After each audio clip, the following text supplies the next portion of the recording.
இந்த உலகம் நம்மளை பார்த்து தகுதி இல்லை தகுதி இல்லை தகுதி இல்லை தகுதி இல்லைன்னு சொன்ன நேரங்கள் எல்லாவற்றையும் அது எல்லாத்தையும் ஒரேடியாக கிழிச்சு போட்டு அவருடைய இரத்தத்தினாலே நம்மை தகுதிப்படுத்தி நம்மை நீதிமான்களாக்கி தூரமாக பார்த்துக்கிட்டு இருந்த நம்ம பக்கத்தில் நின்று அப்பான்னு கூப்பிட பண்ணத்தக்க புத்திர சுவிகாரத்தின் ஆவியை நமக்கு தந்து நம்மை வழி நடத்தி வந்திருக்கிறார்.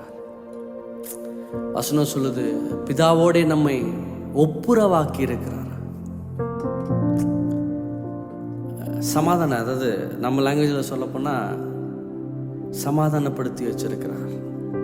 நமக்கு நடுவில் இருந்த ஒரு கிளாஷை, நமக்கு நடுவில் இருந்த ஒரு மதில் சுவரை அவர் இடித்து போட்டு,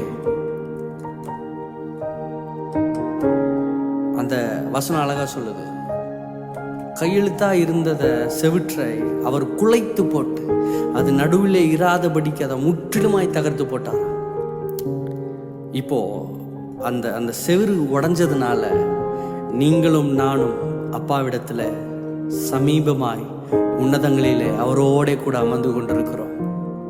எத்தனை பேர் சொல்றீங்க, அப்பா என்ன நீர் பிரித்தெடுத்திருக்கிறீர், இந்த உலகம் என்ன விதத்தில் பார்க்கட்டும், என்ன பாவியா பார்க்கட்டும், இல்லை கேவலமானவனா பார்க்கட்டும், இவனா அப்படின்ற நிலைமையில பார்த்தாலும் நீர் என்னை பார்க்கிற விதம்